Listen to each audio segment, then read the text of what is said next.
हाँ जी बेटा, 12th class, welcome again जी। बेटा अल्टरनेटिंग करंट में काफ़ी आगे बढ़ गए, लास्ट स्टेजेस में पहुंच गए हम।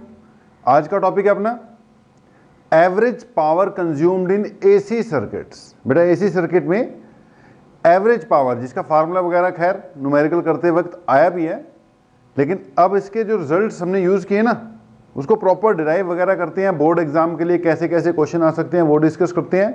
तो डाल लो heading average power consumption in AC circuit. Average word बेटा यहाँ पे इसलिए यूज किया क्योंकि ओवरऑल साइकिल, एक कंप्लीट एसी साइकिल में जीरो से लेके कैपिटल टी जो टाइम पीरियड होता है, उस दौरान कितनी पावर कंज्यूम होगी वो हमने कैलकुलेट करनी है। 4 बार करेंगे यार हम इसको। एक बार average power consumed in a resistor, मतलब अगर सर्किट प्योरली रेजिस्टिव सर्किट है, रेजिस्टिव मीन्स कोई इंडक्टर नहीं है, कोई कैपेसिटर नहीं है, सिर्फ एक रजिस्टर लगा हुआ है, तो एवरेज पावर कितनी आएगी। फिर प्योरली इंडक्टिव सर्किट हो जाएगा, ओनली इंडक्टर लगाएंगे, उसमें पावर कैलकुलेट करते हैं। फिर प्योरली कैपेसिटिव बेटा जी, और फिर उसके बाद चौथे नंबर पे एलसीआर कर लेंगे कि एवरेज पावर कंज्यूम्ड इन एलसीआर सर्किट। एल भी लगाया, सी भी लगाया, आर भी लगा लिया। वहां से फिर 2-2 वाला एलसी एल आर वो भी कैलकुलेट हो जाएगा। तो मतलब हमने 4 बार इसको करना है, एक एक करके स्टार्ट करते हैं यार। क्या हेडिंग है? Average power consumption in AC circuits, जिसमें नंबर 1 लिख लो average power consumed in a purely resistive circuit. सबसे पहले नंबर की हेडिंग, ये तो मेन हेडिंग हो गई। उसके बाद फर्स्ट हेडिंग है average power consumption in purely resistive circuit. Purely resistive circuit भाई, तो सबसे पहला case purely resistive circuit,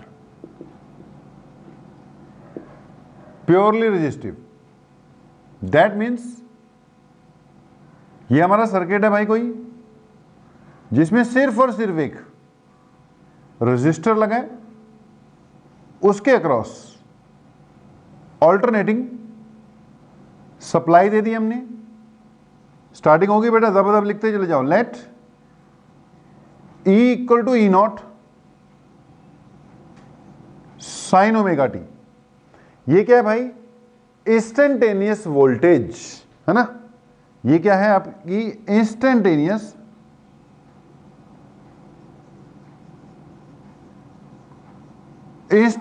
voltage. Okay जी। अब मान लो ये प्योरली रेजिस्टिव सर्किट है, तो आपको पता है यार प्योरली रेजिस्टिव सर्किट में फेज डिफरेंस तो 0 होता है। अगर voltage E not sine omega t है, तो करस्पॉन्डिंग जो करंट है वो क्या आना चाहिए? आई नॉट बेटा साइन ओमेगा टी ही आ जाएगा। क्यों? क्योंकि फेज डिफरेंस कितना है प्योरली रेजिस्टिव में, इतना तो आपको पता हो ही गया होगा। फेज डिफरेंस कितना होता है? 0 डिग्री होता है। ओके जी। तो ये होगी आपकी इंस्टेंटेनियस करंट। तो इंस्टेंटेनियस वोल्टेज बेटा ये हो गई। ये क्या हो गया आपका? इंस्टेंटेनियस करंट हो गया। अब पावर का बेसिक फार्मूला V इंटू आई होता है, यहां पर E इंटू आई हो जाएगा। तो मैंने लिखा देयरफॉर इंस्टेंटेनियस पावर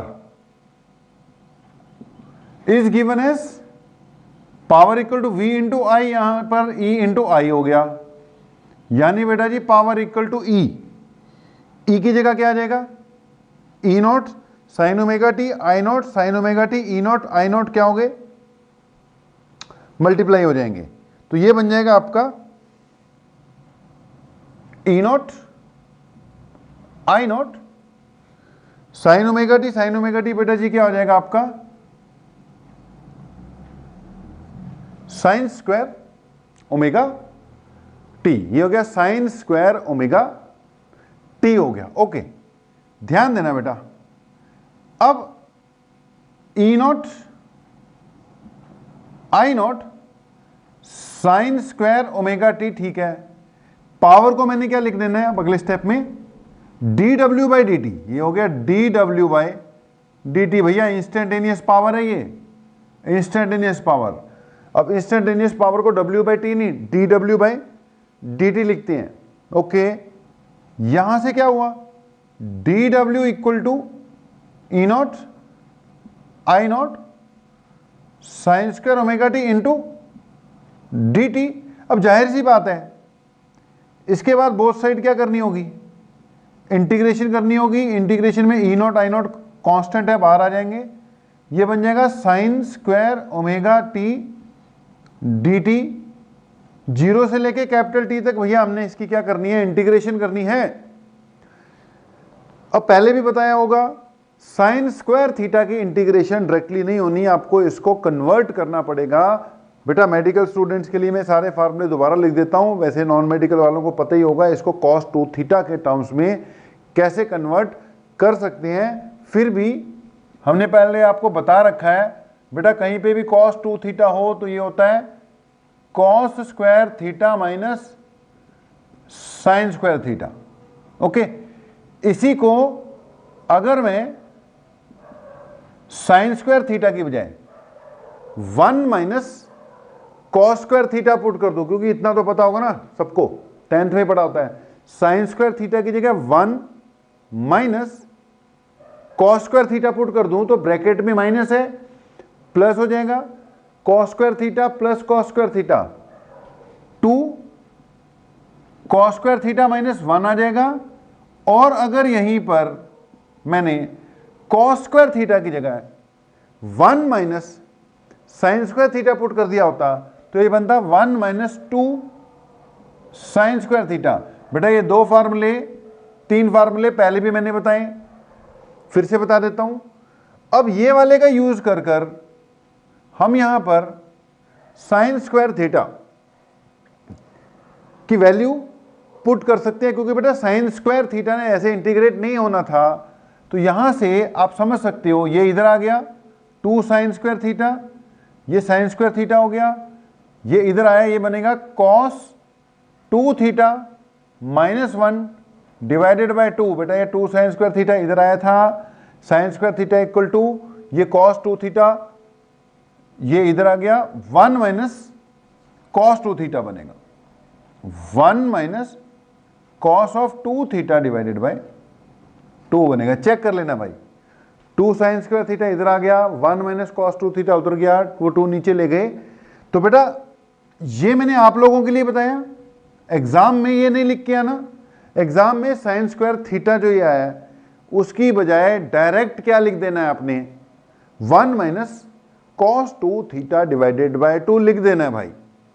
ये अलग अलग से भी डेरिवेशन, रजिस्टर की अलग, इंडक्टर की अलग, कैपेसिटर की अलग आ सकती है, इसलिए इसको कर लेना है।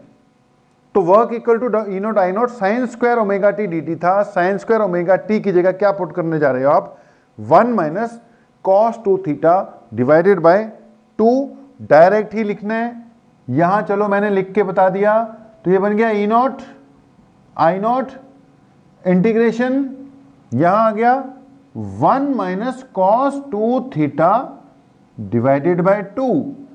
ओके, वो स्टेप आपकी डेरिवेशन का पार्ट नहीं है, याद रखने हैं। अगर याद रख लिया तो डायरेक्ट ही बेटा यूज हो जाने है। अब मेडिकल स्टूडेंट्स को भी करनी पड़ेगी यार, पावर वाले में थोड़ी जो भी इंटीग्रेशन अभी तक सिखाई है सारी यूज हो जानी है। ओके, अब इसको चेक करो, ये 2 तो कांस्टेंट, ये बाहर आ जाएगा, साथ में इसके क्या लगा हुआ है, डी टी तो फिर है ये मेरे भाई, ये बन जाएगा W equal to E not I not divided by 2। Okay, ये बनेगा integration of D T minus integration of cos 2 omega T D T. ये बन जाएगा cos of 2 omega T D T. यहां पर थीटा नहीं, हमारे पास तो ओमेगा टी है ना, तो यहां पर क्या आना था 2 थीटा यानी 2 ओमेगा टी आना था। ओके, अब थोड़ा ध्यान देना, थोड़ा ध्यान देना, अगले स्टेप पे मैं इसको लिखूंगा W equal to E not है, आई नॉट बाय 2 है। ध्यान देना जी, फुल साइकिल के दौरान इंटीग्रेशन कर रहे हो आप, फुल साइकिल के दौरान 0 से लेके कैपिटल T तक। थोड़ा ध्यान रखना, इंटीग्रेशन ऑफ dt T होती है, लिमिट 0 से T होता है। इंटीग्रेशन dt हो गया T, लिमिट 0 से कैपिटल T। उसके बाद cos 2 थीटा की integration sin 2 theta, cos 2 theta की इंटीग्रेशन क्या हो जाएगी, sin 2 थीटा। और मैंने बोला है इसको डिफरेंशिएट कर कर, जैसे 2 ओमेगा टी को डिफरेंशिएट करूंगा तो 2 ओमेगा आएगा, इंटीग्रेट करते वक्त उससे डिवाइड भी करना होगा, लिमिट 0 से t तक। ध्यान दे देना, समझ में लग गया होगा। dt की इंटीग्रेशन तो t हो गई, cos 2 ओमेगा t की इंटीग्रेशन sin 2 ओमेगा t। क्योंकि देखो डिफरेंशिएशन में साइन की कॉस होती है, कॉस की माइनस साइन होती है, इंटीग्रेशन में कॉस की इंटीग्रेशन साइन होती है, माइनस नहीं आएगा। तो ये बन गया sine 2 omega T divided by 2 omega. Okay जी, यहां से W इक्वल टू क्या आ गया, E not I not by 2, इसकी limit upper limit T, lower limit 0 हो गया, माइनस 1 बाय 2 ओमेगा। थोड़ा ध्यान देना, 1 बाय 2 ओमेगा तो बाहर है, एक बार अपर लिमिट देखो, T की जगह एक बार कैपिटल T भरेंगे, अपर लिमिट। जब मैंने कैपिटल T भरा तो बना sine 2 omega capital T minus sine of 0। Upper limit capital T थी, आ गई, लोअर लिमिट 0 थी, साइन 0 हो गया। साइन 0 होता है 0। W equal to E not है, आई नॉट है, धीरे धीरे करा रहा हूं, एक बार समझ में लग गया, आप अपने आप तो जल्दी कर लिया करोगे इसको। थोड़ा ध्यान देना, ओमेगा की वैल्यू क्या होती है, 2 पाई बाय टी। फिर से सुनो, ओमेगा की value 2 pi by T, capital T, capital T capital T cut जाएगा, ओमेगा की जगह 2 pi by capital T, capital T capital T cut गया, 2 पाई और 2 4 पाई हो जाएगा। ये बनेगा sine 4 pi minus sine 0। Okay, अगले स्टेप में ये बना W equal to E not I not by 2, bracket में चल रहा है T, माइनस 1 बाय 2 ओमेगा। ध्यान देना, साइन 4 पाई, साइन 0 0 होता है, साइन 2 पाई फिर 0 होता है। देखो साइन का देख लो, 0 पे 0 आएगा, साइन पाई पे भी 0 आएगा, साइन 2 पाई पे भी 0 आएगा, 3 पाई पे भी 0 आएगा, 4 पाई पे भी 0 आएगा। साइन 4 पाई की वैल्यू क्या होती है, 0 होती है। तो साइन 4 पाई 0 माइनस 0, साइन 0 भी 0 होता है।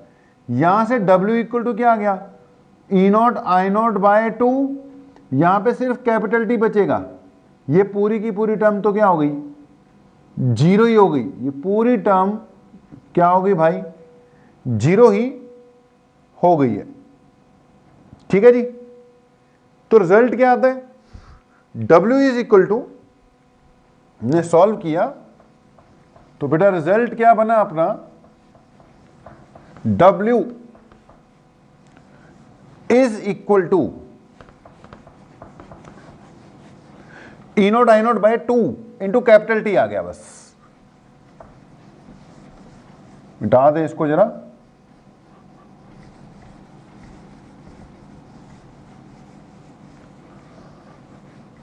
ओके जी। तो व्हाट वी गॉट, जो फुल साइकिल का वर्क डन आया बेटा वो कितना आ गया, E not I not by 2 आ गया, साथ में क्या आ गया, T माइनस 0 आ गया, यानी W equal to E not I not by 2 into capital T। Okay, अब यहां पर इसको करता हूं, 1-2 स्टेप रह गए बस। तो नोट करने वाली चीज है बेटा, आगे से याद रखने, नोट करने वाली जो चीज है वो ये है कि जब तुमने integration of cos 2 omega T किया, integration of cos 2 omega T full cycle के दौरान, तो भैया पहले पता होना चाहिए integration of cos 2 omega T during full cycle will be 0। इसको सॉल्व किया, बढ़ते चले गए बढ़ते चले गए बढ़ते चले गए बढ़ते चले गए, ये वाली टर्म तो अलग पड़ी हुई है टी, ये टर्म क्या रिजल्ट दे गई आपको? 0 रिजल्ट दे गई, वो 0 ही आनी थी। तो नोट करने वाली बात ये है कि अगर कभी भी दोबारा कहीं मिल गया 0 से लेके कैपिटल टी है और कॉस ऑफ 2 ओमेगा टी है, तो ये रिजल्ट कट कटा के अंत में क्या आना है? 0 आना है, cos 2 omega T, omega T नहीं, क्या होना चाहिए? 2 भी लगा होना चाहिए, कॉस 2 ओमेगा टी की इंटीग्रेशन क्या होती है? 0 से कैपिटल टी के बीच में 0 होती है, याद रखना, वो पहले पता था 0 आएगा, प्रूव करने के लिए तो खैर करा दिया, लेकिन ये 0 ही आना था, ध्यान देना चाहिए। अब इसको मैं क्या लिख सकता हूं? W divided by t equal to E not I not by root two. बेटा ये क्या आ गई? Average power during whole cycle. एक तो था dW बाई dt, वो तो थी इंस्टेंटेनियस पावर, ये total work done upon total time, तो एवरेज पावर आएगी ना, इसलिए यहां पे वर्ड एवरेज यूज होता है। सो इसको लिख सकता हूं मैं यार, average power consumed in AC circuit E not by root two. क्या आ जाएगा भाई? वर्चुअल वैल्यू या आरएमएस वैल्यू, ये भी क्या हो जाएगा? वर्चुअल वैल्यू या आरएमएस वैल्यू। भैया अगर प्योरली रेजिस्टिव सर्किट होगा तो average power consumed in the circuit होगी E virtual into I virtual या E RMS into I RMS. बेटा वर्चुअल या आरएमएस एक ही बात है, इसके दो नाम हैं, इसको ई आरएमएस इंटू आई आरएमएस भी कहते हैं। अच्छा, कभी हमने बोला था कि आपको बताएंगे कि वर्चुअल या आरएमएस वैल्यू ही क्यों होती है रियल लाइफ में यूज, या रियल लाइफ में कमर्शियल स्केल पर जब हम AC supply, AC voltage, AC current को यूज कर रहे हैं तो उसकी कितनी पावर कंजम्पशन हो रही है उसके हिसाब से अपनी बिलिंग वगैरह होगी। अब आपने देखा पावर का वैसे तो फार्मूला क्या होता है? Voltage into current DC circuit में। अब यहां पे भी पावर का फार्मूला क्या आ गया? वोल्टेज इंटू करंट आ गया, मगर वोल्टेज कौन सी यूज हो रही है? RMS value. करंट कौन सी यूज हो रहा है? RMS value. इसीलिए बेटा practically day to day concept में जब भी यूज करते हैं ना एसी की वोल्टेज या करंट, वो कौन सा यूज होना चाहिए या कौन सा यूज करते हैं? आरएमएस, ताकि पावर कंजम्पशन वगैरह उसके हिसाब से सीधा ही कैलकुलेट हो जाए मेरे भाई। तो ये था पॉइंट, क्या? Average power in purely resistive circuit, जिसका रिजल्ट आ गया यार ईवी इंटू आई वी आ गया। साथ के साथ अगला टॉपिक स्टार्ट करते हैं। हाँ जी बेटा, नेक्स्ट हेडिंग डालो जी, average power consumed in purely inductive circuit. ठीक है जी, रेजिस्टिव हो गया, प्योरली इंडक्टिव सर्किट। तो दूसरी बात, प्योरली इंडक्टिव सर्किट भाई, इंडक्टिव सर्किट। ओके, मान लो ये एक इंडक्टर है, इसके क्रॉस एसी सप्लाई लगा दी भाई। अब इंस्टेंटेनियस वोल्टेज बेटा, इंस्टेंटेनियस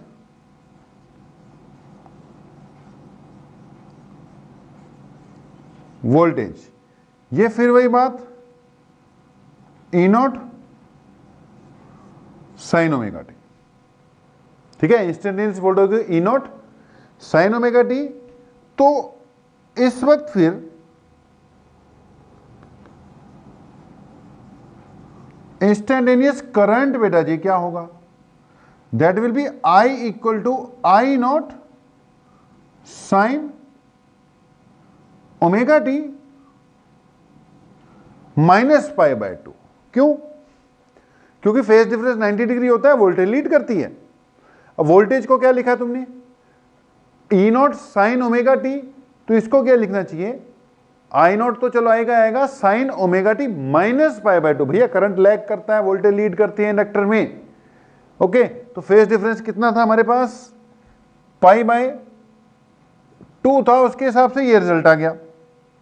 ओके, अब उसके बाद बेटा जी इंस्टेंटेनियस पावर क्या हो जाएगी, ये पहली इक्वेशन होगी, ये दूसरी इक्वेशन होगी, इसको मॉडिफाई कर देता हूं। चलो इसको मैंने मॉडिफाई कर दिया, आई इक्वल टू आई नॉट, इसको लिख सकता हूं sine pi by 2 minus omega T. जब उल्टा करूंगा तो माइनस आएगा, माइनस से यहां माइनस आ जाएगा। इसको क्या लिख सकता हूं, I is equal to minus I not sine 90 minus theta क्या होता है भाई, कॉस थीटा होता है।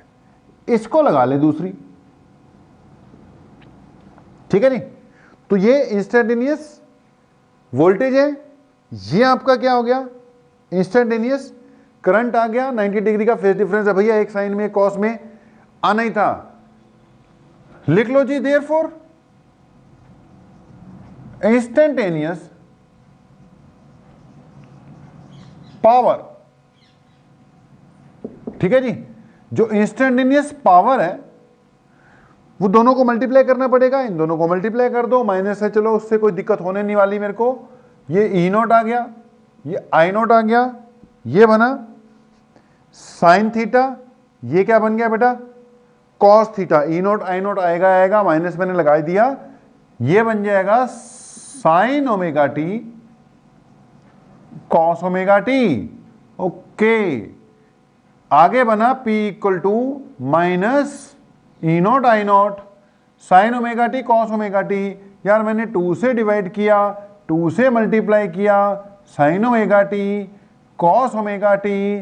फिर से सुन लो मेडिकल वाले, 2 sine theta cos theta sine 2 theta होता है, साइड पे नोट कर लो, sine 2 theta is equal to 2 sine theta cos theta.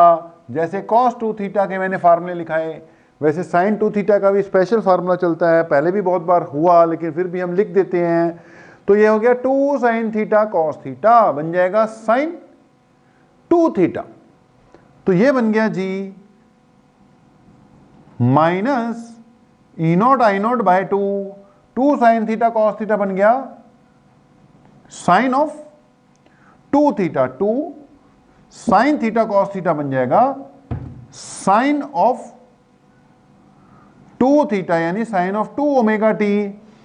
P की जगह डी डब्ल्यू लिख दिया, नीचे डी टी था, ये E not I not by 2 sine 2 omega T. यहां पर क्या आ गया, डी टी आ गया। तो D W equal to minus E not I not by sine 2 omega T, D T आ गया, इंटीग्रेट कर दो बोथ साइड। तो ये बन जाएगा डब्ल्यू, ये E not I not 2 constant है, 0 से t है, ये बना sine 2 omega T D t. Okay, यहां तक पहुंच गए। अब इसको आगे सॉल्व करने के लिए देखो, पिछली बार साइन स्क्वायर था वो होना नहीं था, हमने कॉस में कन्वर्ट किया, कॉस 2 थीटा की इंटीग्रेशन होगी तो भाई साइन 2 थीटा की भी हो जाएगी। अब मैंने साइन 2 थीटा की इंटीग्रेशन करनी है अगले स्टेप में, तो ये बन गया W equal to minus E not I not by 2 integration of sine 2 theta बनेगी माइनस कॉस 2 थीटा। इंटीग्रेशन है, साइन की माइनस होती है, ये बनेगी minus cos 2 omega t, theta यानी ओमेगा टी है ना, 2 थीटा नीचे आ जाएगा भाई 2 ओमेगा, लिमिट जाएगी 0 से लेकर कैपिटल टी तक। ओके, यहां माइनस था, माइनस माइनस प्लस हो गया, तो W इक्वल टू आ गया E not I not by 2, ये 2 ओमेगा भी बाहर लिख लो, ब्रैकेट में upper limit cos 2 omega capital T, cos 2 omega upper limit capital T लग गई, और यहां लग गई minus lower limit cos of 0। Okay भैया, ये बन गया W equal to E not है आई नॉट है, चल 4 ओमेगा लिख दिया। ध्यान देना ओमेगा की जगह 2 पाई बाय टी बोलेंगे, टी से टी कटेगा, 2 पाई बाय टी से टी कटा, 2 pi into 2 4 pi cos of 4 pi minus cos of 0। अब ध्यान से सुनो, ये बन गया E not I not by 4 omega. Okay, sine 4 pi अभी थोड़ी देर पहले देखा 0 होता है, कॉस 4 पाई चेक करते हैं क्या होता है। याद करो, कॉस 0 1 होता है, कॉस पाई माइनस 1 होता है। कॉस 0 1 है, कॉस पाई माइनस 1 है। भैया कॉस 2 पाई फिर 1 होगा, 3 पाई माइनस 1 होगा, 4 पाई फिर 1 होगा, साइन 4 पाई 0, कॉस 4 पाई 1।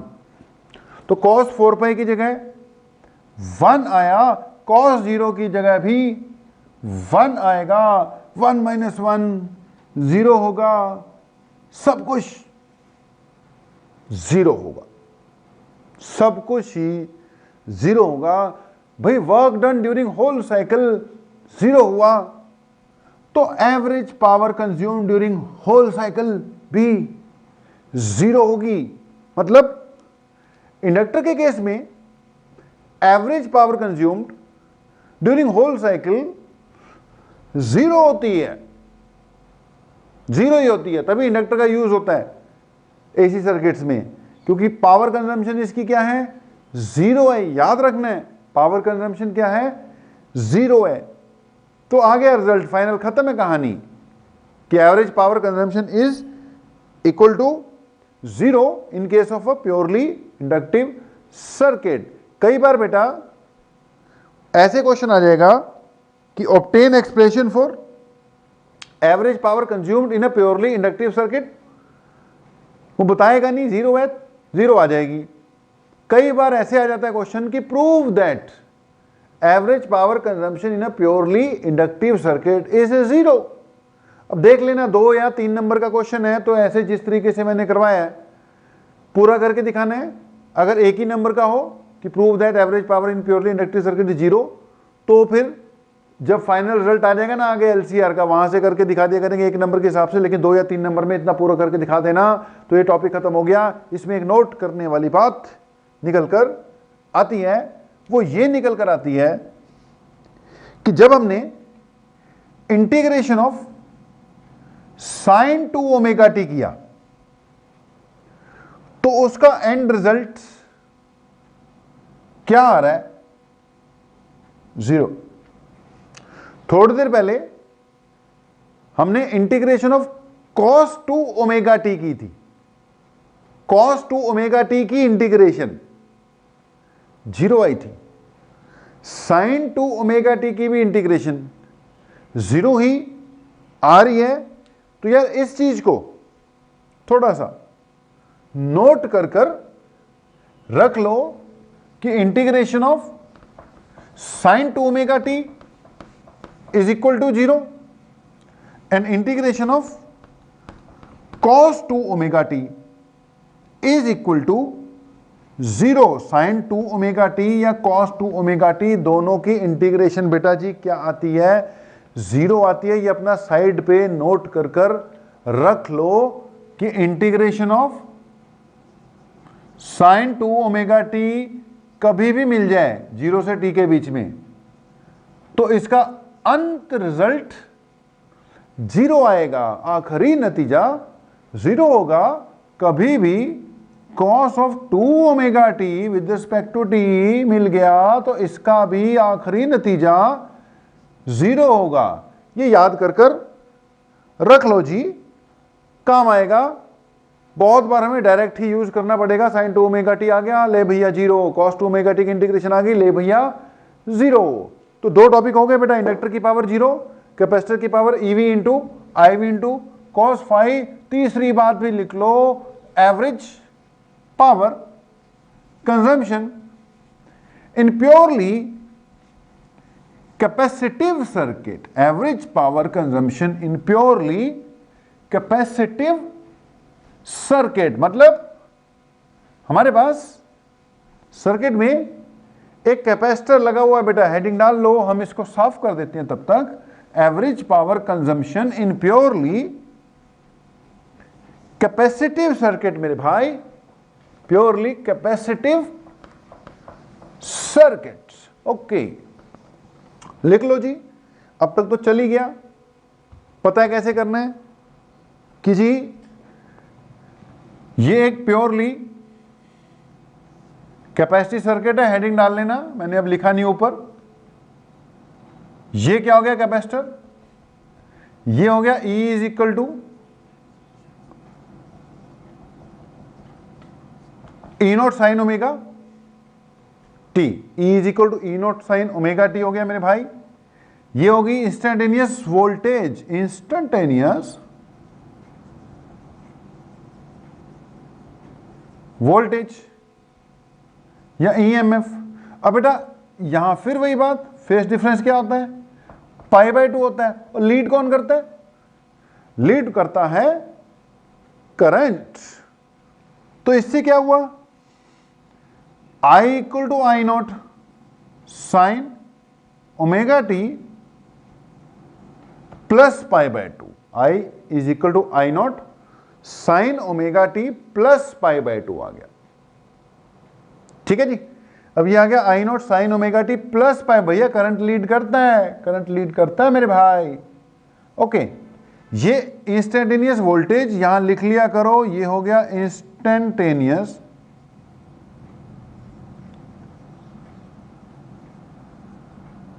करंट आ गया। अब देयरफॉर इंस्टेंटेनियस पावर क्या आ जाएगी, दोनों को मल्टीप्लाई कर दो। अच्छा इसको पहले मॉडिफाई कर देते हैं यार, sine 90 plus theta cos theta होता है। ठीक है, मैं जल्दबाजी कर देता हूं थोड़ी सी, पहले इसको मॉडिफाई कर देते हैं।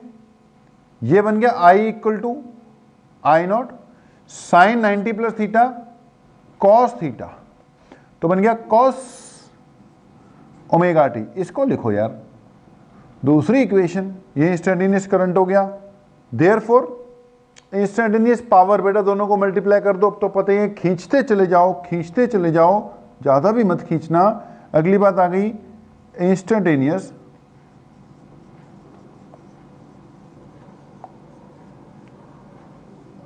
पावर बेटा जी। अब इंस्टेंटेनियस पावर क्या होगी, दोनों को मल्टीप्लाई कर दो, ई आई, ये बना साइन ओमेगा टी, ये बना कॉस ओमेगा टी। ठीक है जी, E not I not sine omega T cos omega T. That means power क्या आ गई, ई नॉट आई नॉट, नीचे 2 से मल्टीप्लाई किया, यहां 2 से मल्टीप्लाई किया, ये साइन ओमेगा टी हो गया, ये कॉस ओमेगा टी हो गया। मतलब ये बन गया E not I not by 2, ये बन गया साइन ऑफ 2 ओमेगा टी। थोड़ी देर पहले हम यहीं पर थे, बस यहां पर एक माइनस था। इंडक्टर के केस में जब हम कर रहे थे यहां माइनस था, यहां वही चीज थी साइन 2 ओमेगा टी। अब भाई इसके अगले स्टेप सारे के सारे क्या हैं, सेम है। साइन 2 ओमेगा टी आ गया, इंटीग्रेशन होगी, रिजल्ट फिर क्या आएगा, 0 आएगा।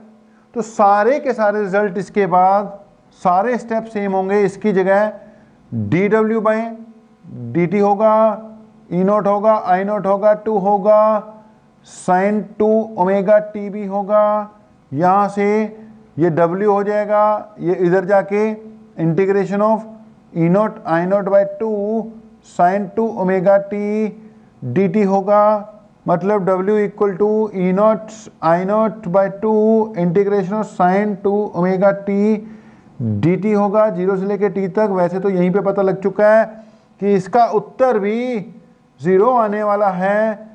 ई not I not by 2 sine 2 omega T की इंटीग्रेशन क्या हो गई थी, कॉस 2 ओमेगा 2, साइन की क्या हो गई थी, minus cos 2 omega t by 2 omega. ठीक है जी, 0 से लेके t, भैया लिमिट पुट करो 0 आ जाएगा, पता ही है तुम्हें। लिमिट पुट करो 0 आ गया, क्या निकला, कि जी average power consumption, work done 0 आ गया, तो देयरफॉर एवरेज पावर भी क्या आ जाएगी, 0 आ जाएगी। भैया रिजल्ट क्या निकला, average power consumption in a purely capacitive circuit is also 0।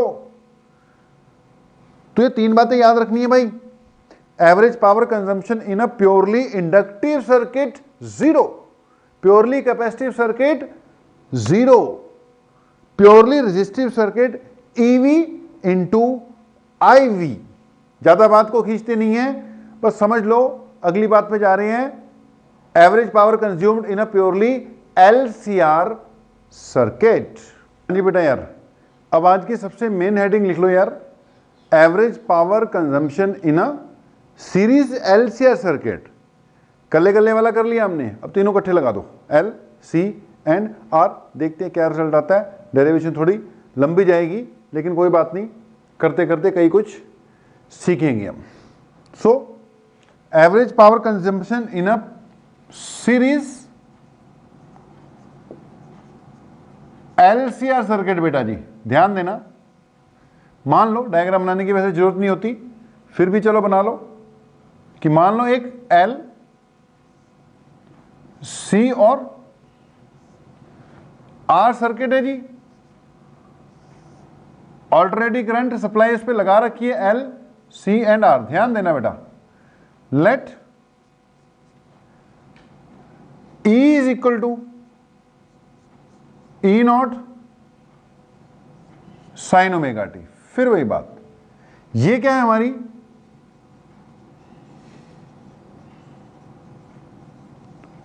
Instantaneous voltage. Okay, अब यार जो करंट है, अगर रजिस्टर था तो फेज डिफरेंस 0 ले लिया, इंडक्टर था 90 ले लिया, कौन लीड कर रहा है कौन लैग कर रहा है हमें पता है। अब यहां पर हमें नहीं पता कौन लीड कर रहा है कौन लैग कर रहा है, डिपेंड करता है, इंडक्टर का इफेक्ट ज्यादा चल रहा है कि कैपेसिटर का, कुछ भी हो सकता है, कोई भी लीड कर सकता है बेटा, कोई भी लैग कर सकता है, L और C के इफेक्ट पे डिपेंड करता है सब कुछ। हाँ इतना श्योर है, तीनों लगे हुए हैं, अगर रेजोनेंस ना हुआ तो कुछ ना कुछ तो फेज डिफरेंस आएगा ही आएगा। अब मान लो रेजोनेंस नहीं हो रहा, XL और XC बराबर नहीं है, कुछ ना कुछ है, ये नहीं पता कौन बड़ा है कौन छोटा है।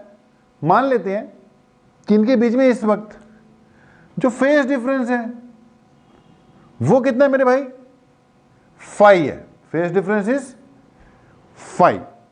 कौन लीड कर रहा है कौन लैग कर रहा है पता नहीं, मैंने करंट को लीड करना मान लिया।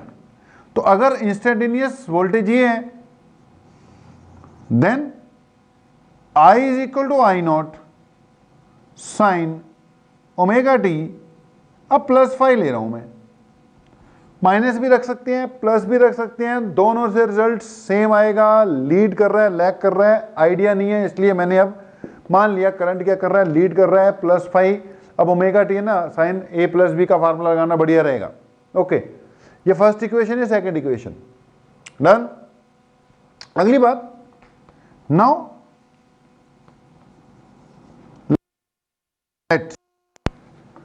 E हो गया, I हो गया, इंस्टेंटेनियस पावर। अब क्या निकालते होते हैं हम, instantaneous power. Let instantaneous power क्या हो गई भाई, दोनों को मल्टीप्लाई कर दे, E इंटू आई को, इसके हिसाब से ये बन जाएगी E इंटू आई, E की जगह E0 I0, E0 I0, ये बन जाएगा साइन ओमेगा टी, और साथ में क्या था, sine omega T plus 5। Okay, P is equal to E0 I0 sine omega T plus 5 आ गया। अब बेटा ये बनेगा साइन A प्लस बी, इसको खोलना पड़ेगा, फिर वही बात, मेडिकल वालों को ये भी फार्मूला पता होना चाहिए भाई, पता ही होगा, साइन A प्लस बी खोलोगे तो sine A cos B plus cos A sine B बनेगा। तो मैंने इसको खोला, थोड़ा ऊपर करके खोलते हैं, तो पावर इक्वल टू आएगी बेटा G E0 I0 sine omega t. अब इसको खोलेंगे जी, ये बनेगा sign A cos B plus cos A sine B, ये बनेगा sign A cos B plus cos A sine B. ये रिजल्ट आ गया जी। थोड़े लंबे स्टेप जाएंगे, ध्यान देना बस। यहां से इसको हमने फिर वही d W by d t लिख लिया और ये बना ई नॉट आई नॉट, ये बाहर है। एक बार इसको अंदर भेजते हैं, बाकी बाद में देखेंगे। इसको जब अंदर भेजा तो ये बना कॉस फाई। देखो कांस्टेंट वाली टर्म मैंने पहले लिखी, sine sine sine square omega t, check कर लो। ई नोट आई नोट है ही, ये अंदर भेजा, ये बन गया cos sine square omega T into cos phi, sine sine sine square omega T into cos phi. ठीक है भाई, ये इसके साथ गया, ये बना साइन फाई। देख फाई वाली टर्म मैंने पहले लिखी, ये जो बाहर से आ रहा है साइन ओमेगा टी, ये यहां आ गया कॉस ओमेगा टी, यहां आ गया, ये हो गया। देखो गड़बड़ झाला नहीं होना चाहिए, नोट कर लेना ध्यान से। ओके, अभी तक उम्मीद है मैंने तो सही लिखा होगा, वरना गड़बड़ भी हो जाती है। बेटा ये बन गया D W equal to E not I not, सारे के साथ डी टी आएगा। उसके बाद मुझे इंटीग्रेट भी करना है। अब इंटीग्रेट करना ही है तो मैं कुछ चीजों को जिनको मॉडिफाई कर सकता हूं पहले करना स्टार्ट कर देता हूं, क्योंकि मुझे पता है डायरेक्ट तो होना नहीं है। ये बेटा कॉस फाई है। ओके, थोड़ी देर पहले याद करो साइन स्क्वायर को हमने 1 माइनस कॉस 2 थीटा बाय 2 लिखा था, यहां पे भी वही चीज आ गई।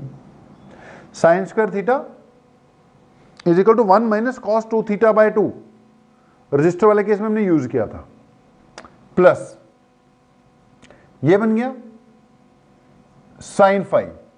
बेटा 2 से डिवाइड किया, 2 से मल्टीप्लाई किया, साइन फाई है। 2 से डिवाइड किया, 2 से मल्टीप्लाई, जब मल्टीप्लाई किया तो बन गया 2 sine theta cos theta. 2 sine theta cos theta होता है साइन 2 थीटा। ओके, उम्मीद है सब कुछ ठीक ठाक चल रहा होगा। ओके जी, अब अगले स्टेप में इंटीग्रेट कर दिया, ये डी डब्ल्यू हुआ 0 से लेके कैपिटल टी। ध्यान देना जी, इसके पास भी 2 है, इसके पास भी 2 है, 2 टर्म है अपने पास, एक ये वाली है एक ये वाली है, दोनों के पास 2 है, पूरा कॉमन ही है। बाहर निकाल लो, सारे को बाहर निकाल लो। ई नॉट आई नॉट बाय 2 आ गया। ध्यान देना, थोड़ा ध्यान देना, ये तो बाहर चले गया। अब इसकी ब्रैकेट जब खोलोगे 2 टर्म आनी है, ये इसके साथ मिला, ये बन गया कॉस ऑफ फाई, ये इसके साथ मिला minus cos of phi into cos of 2 omega T, plus ये बाहर जा चुका है 2, तो ये बन गया sine phi into sine 2 omega T.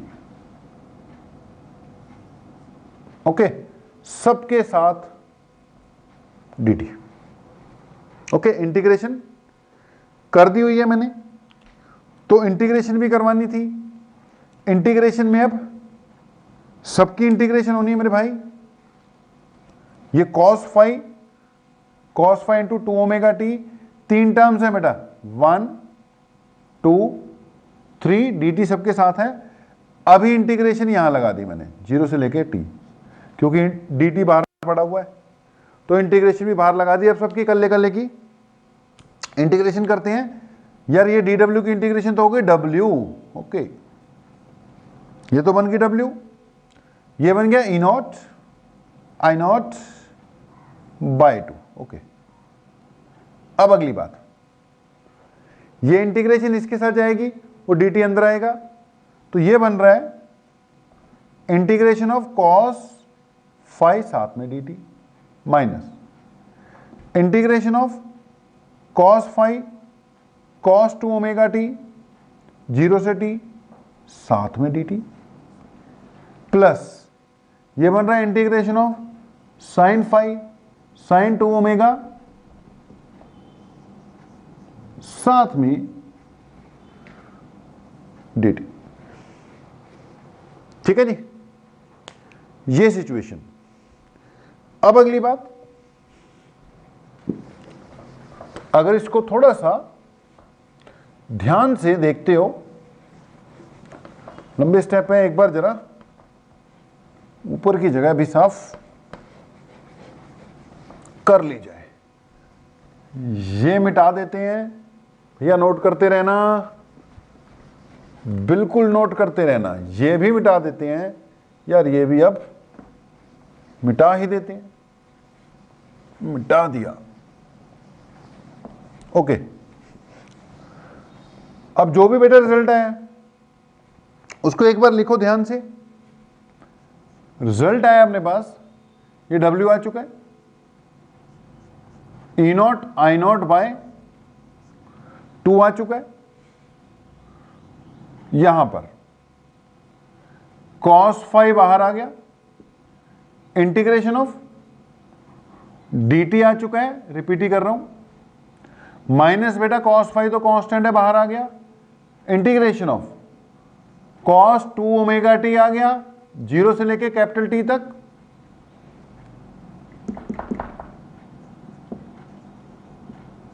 Plus यहां पर साइन फाई बाहर आ गया, integration of sine 2 omega T, dt आ गया 0 से लेकर t तक। ये सिचुएशन। अब ध्यान से सुनना भाई, ये आ गया integration of cos 2 omega t with respect to t, ये आ गया integration of sine omega t 2 omega t with respect to t। अब इसके रिजल्ट आपको पता है 0 आने हैं, थोड़ी देर पहले बता रहा था मैं। तो आप क्या लिख दोगे कि वी नो दैट, लिख लो इसके नीचे, वी नो दैट ये दोनों के दोनों रिजल्ट क्या होने हैं, 0 हो जाने हैं। एक बार लिख लो कि तुम जानते हो, यानी वी नो दैट, हम जानते हैं कि integration of sine 2 omega t हो 0 से लेके t तक, या integration of cos 2 omega t हो 0 से लेके t तक, दोनों क्या होते हैं, 0 ही होते हैं। तो integration of sine 2 omega T या integration of cos 2 omega T 0 से लेके कैपिटल T तक क्या होते हैं, 0 होते हैं। दोनों टर्म बेटा क्या हो जाएंगे, 0, सब 0 हो जाएगा, बस ये वाली टर्म बचनी है। तो अगले स्टेप में ये लिख लिया, आगे लिख लो, देयरफॉर W इक्वल टू बना भैया E0 I0 बाय 2, ये बन गया cos of phi, integration dt हो गई कैपिटल T, वो बन गए 0 प्लस 0, सब कुछ हो गया 0, मतलब W इक्वल टू ये बन गया E0 I0 के नीचे √2, 2 को तोड़ा √2 हो गया, cos फाई हो गया, ये t नीचे गया। इसका मतलब एवरेज पावर कंजम्पशन कितनी आ गई, फिर वही EV IV, देखो भैया E0 बाय √2 EV होता है, I0 बाय √2 EV होता है, वही EV या ERMS एक ही बात होती है।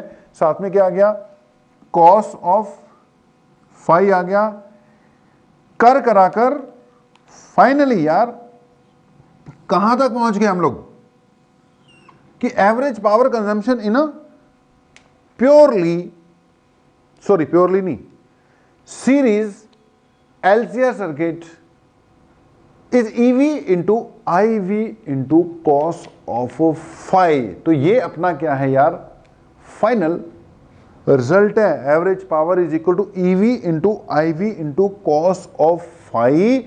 ये याद रखना है, ये मास्टर फार्मूला है, सारे के सारे रिजल्ट यहीं से निकल जाएंगे।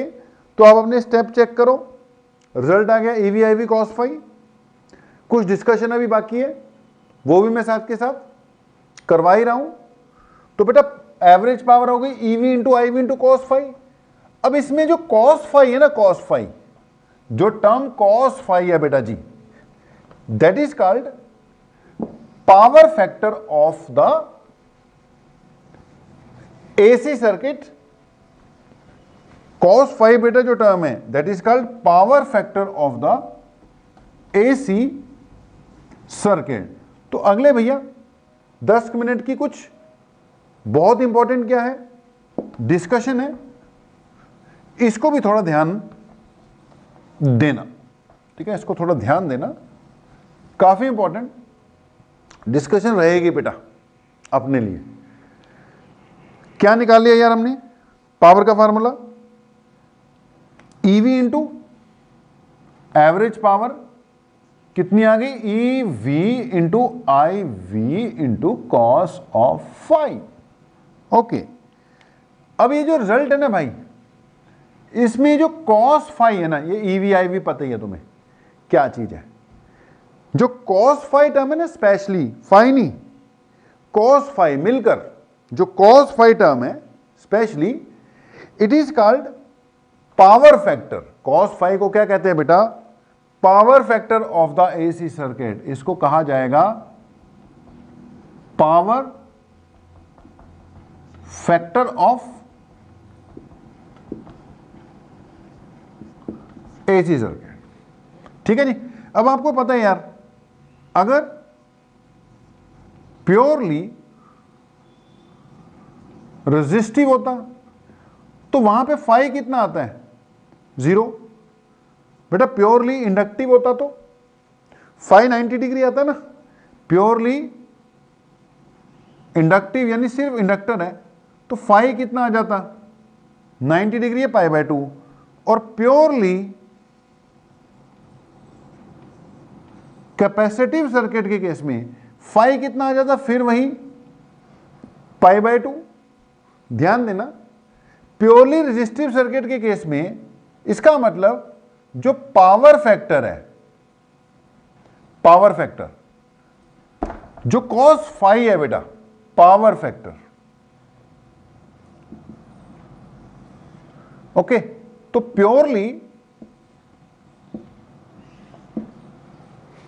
रेजिस्टिव में फाई 0 है तो पावर फैक्टर कितना आ जाता है यार, 1 आ जाता, क्योंकि cos 0 की वैल्यू 1 होती है। पावर फैक्टर 1 का मतलब पावर कंजम्पशन मैक्सिमम है, कितनी, ईवी आईवी आ जाती, cos फाई तो 1 हो गया, पावर कितनी आ जाती, ईवी आईवी। अब बेटा प्योरली इंडक्टिव के केस में फाई पाई बाय 2 है तो cos फाई यानी cos pi by 2, cos pi by 2 0 होता है, पावर फैक्टर 0 आ जाता, पावर भी क्या आ जाती, 0 आई दी थी, प्रूव कर रहे थे हम, पावर फैक्टर 0 आ जाता यार, तो पावर भी क्या आ जाती, 0 आ जाती। कई बार ना एग्जाम में क्वेश्चन आ जाता है, प्योरली रेजिस्टिव सर्किट का फेज डिफरेंस बताओ, तो भैया 0। कई बार आ जाता है प्योरली रेजिस्टिव सर्किट का पावर फैक्टर बताओ, तो भैया 0 नहीं कर देना, 0 तो फेज डिफरेंस है, पावर फैक्टर 1 है। कई बार आ जाता है क्वेश्चन, प्योरली इंडक्टिव सर्किट का पावर फैक्टर बताओ, तो पावर फैक्टर क्या है, 0 है, फेज डिफरेंस कितना है, पाई बाय 2 है। तो बेटा cos phi term is called power factor. अगर तो कल्ले हैं उनके पावर फैक्टर वैसे ही क्लियर है, क्या आएगा, 1 आएगा, 0 आएगा, 0 आएगा। लेकिन बेटा अगर ये कल्ले नहीं है, मिलकर है, एलसीआर ये जैसे, अब एलसीआर में cos फाई निकालना पड़ेगा, पहले बंदा cos फाई की वैल्यू निकालेगा तभी सॉल्व करेगा। ये तो चलो ठीक है, दी होगी, निकाल लोगे, पीक से भी निकाल लोगे √2 से डिवाइड करके, लेकिन पहले cos फाई की वैल्यू आएगी तब पता लगेगा। या अगर वो एलआर सर्किट है, एलआर सर्किट में cos फाई की, प्योरली रेजिस्टिव में cos फाई की वैल्यू 1 आ गई, प्योरली इंडक्टिव में cos फाई की वैल्यू 0 आ गई। यार बाकी केसेस में cos फाई की वैल्यू कैसे निकालोगे, अब उसके लिए एक पॉइंट बता रहा हूं, ध्यान देना। याद करो, अपने पास एलसीआर सर्किट होता था, कौन सा सर्किट जी, एलसीआर सर्किट। और एलसीआर सर्किट में हम लोग एक फेजर डायग्राम बनाते थे एलसीआर में, ये बेटा वीआर था, इस तरफ वीआर प्लॉट करते थे। और याद करो ये वाली बात, ये वीएल माइनस वीसी था, और ये नेट वोल्टेज आती थी, ये नेट वोल्टेज थी, ये वीएल माइनस वीसी था, और यहां से यहां तक वीआर था। ओके, आ गया होगा याद कि नहीं।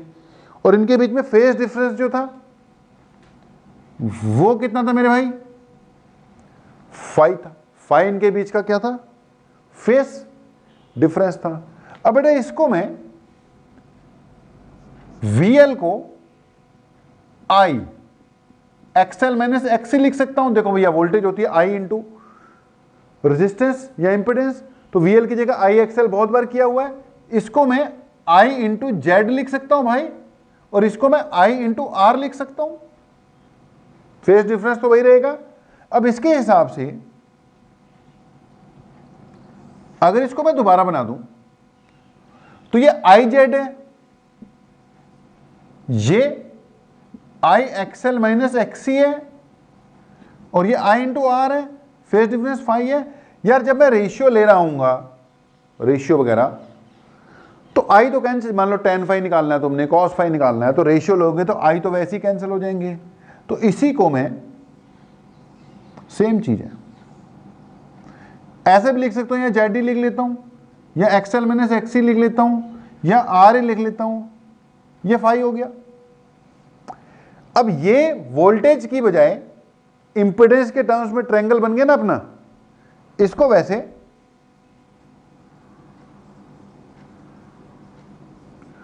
इंपेडेंस ट्रायंगल भी कहते हैं। इसको हम इंपेडेंस ट्रायंगल भी कहते हैं। It is known as impedance triangle. ये इंपेडेंस ट्रायंगल है। ओके अब बेटा अगर फेस डिफरेंस वगैरह निकालने हो तो वो क्या हो गया जी, आपका इंपेडेंस ट्रायंगल। अब इंपेडेंस ट्रायंगल के यूज से यार फेस डिफरेंस भी निकलेगा। tan phi equal to perpendicular by base XL minus XC by R, और इसी की हेल्प से मेरे भाई आपका पावर फैक्टर भी निकल जाएगा।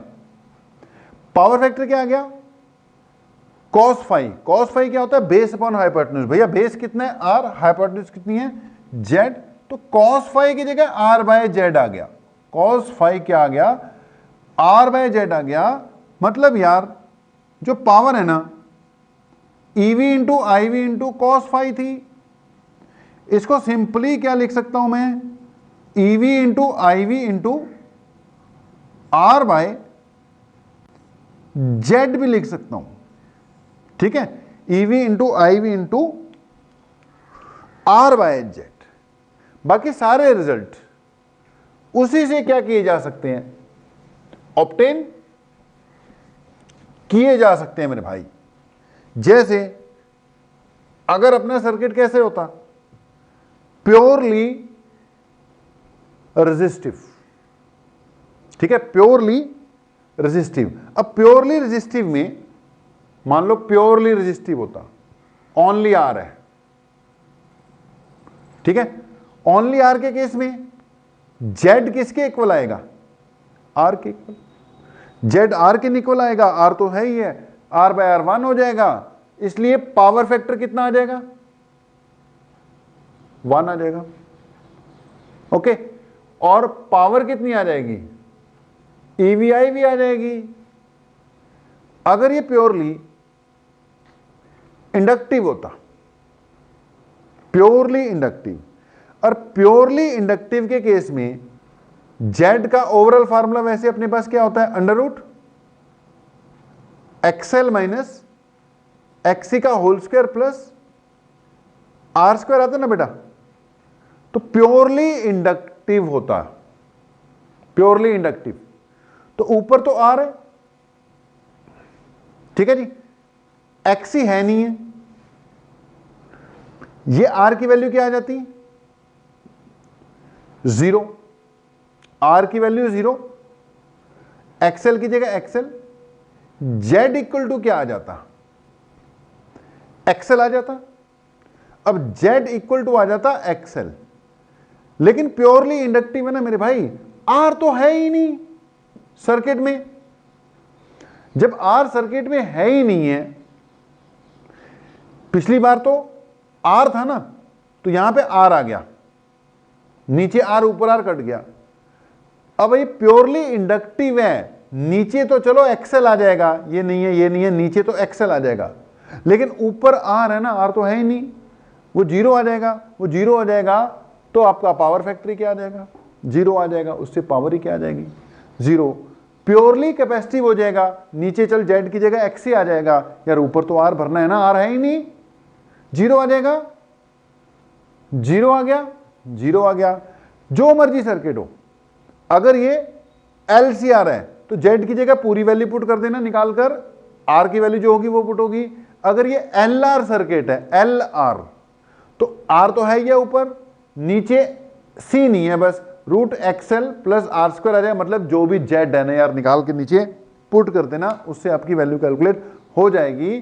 तो इसको कहते हैं पावर फैक्टर, पावर फैक्टर। ठीक है जी। अब यहां पे एक छोटी सी बात और करते हैं, वॉटलेस करंट। 2 मिनट की बात है, वॉटलेस करंट क्या होता है। अब सीबीएसई वालों ने इस बार लिखा है बड़ी शान से, wattless current not included in the syllabus. अब सिलेबस में नहीं है वो, लेकिन अब उसमें करना क्या है, 2 मिनट की तो बात है, वो भी करा के खत्म करो, नहीं तो टॉपिक अधूरा रह जाएगा। वॉटलेस करंट, बेटा वॉटलेस मतलब जो वॉटेज कंज्यूम ना करे, यानी जो पावर कंजम्पशन ना करे, वो करंट जो पावर कंजम्पशन नहीं करता, वो वॉटलेस करंट है। अगर करंट इंडक्टर में से पास हो रहा है तो टोटली वॉटलेस है, क्योंकि पावर जीरो आती है। अगर inductor capacitor sorry current capacitor में से पास हो रहा है, वो भी टोटली वॉटलेस है, क्योंकि कोई पावर कंजम्पशन नहीं हो रही है। अगर रेजिस्टर में से पास कर रहा है तो कुछ ना कुछ पावर कंजम्पशन हो ही रही होगी। ओके, अगर और किसी में से कर रहा है, ध्यान से सुनना, मान लो वैसी इंडिविजुअल सिचुएशन है, ये वोल्टेज है और ये करंट है, दोनों के बीच में एंगल कितना है, फाई। ठीक है। अब बेटा करंट के अगर 2 कंपोनेंट कर लो, करंट के अगर 2 कंपोनेंट कर लो, ये कंपोनेंट जो वोल्टेज की डायरेक्शन में है, और ये वाला कंपोनेंट जो वोल्टेज के परपेंडिकुलर जा रहा है। तो इस आई के बेटा अगर मैं 2 कंपोनेंट करता हूं तो एंगल के साथ वाला ये वाला कंपोनेंट क्या होगा, आई कॉस फाई, और ये वाला होगा आई साइन फाई। अब बेटा आपको पता ही है पावर की जो एक्सप्रेशन है वो क्या है, EV I V cos phi है ना। तो आप हिसाब लगा लो, पावर कंजम्पशन में सारा करंट थोड़ी यूज हो रहा है, करंट का सिर्फ कॉस कंपोनेंट ही यूज हो पा रहा है, सारा नहीं यूज हो रहा। करंट का सिर्फ कॉस कंपोनेंट ही यूज हो पा रहा है। अब क्योंकि करंट का सिर्फ कॉस कंपोनेंट ही यूज हो पा रहा है, तो ये पावर कंज्यूम कर रहा है, और ये वाला कौन सा है, वॉटलेस, ये कोई कंट्रीब्यूशन नहीं कर रहा पावर कंजम्पशन में, तो ये क्या हो गया तुम्हारा, वॉटलेस करंट हो गया जी। तो भैया पावर वाला कंसेप्ट भी खत्म हुआ। अब 2 बातें रह गई यार, एसी जनरेटर एंड ट्रांसफार्मर। पिछली बार शायद जो लास्ट लेक्चर था उसमें बोलते वक्त मैं ये बोल गया कि 2 बातें रह गई हैं, एसी जनरेटर और ट्रांसफार्मर। शायद पावर की बात मिस कर गए हम, लेकिन ये तो बहुत इंपॉर्टेंट टॉपिक था, सिलेबस में सब कुछ है, तो पावर वाला कंसेप्ट कराना ही था, इसको कर लो। जो भी न्यूमेरिकल बचे होंगे वो आपके बेटा कवर अप करने स्टार्ट हो जाएंगे, इससे बचे खुचे जो डाउट्स हैं वो भी आपके निकल जाएंगे। तो फिलहाल इतना ही है, तो बेटा अभी तक इतना ही है। पावर वाला भी टॉपिक हो गया, 2 टॉपिक रह गए, उसको हम करवा देंगे। कल तक के लिए आपसे विदा लेते हैं। आप लोगों का बहुत बहुत धन्यवाद, थैंक यू वेरी मच।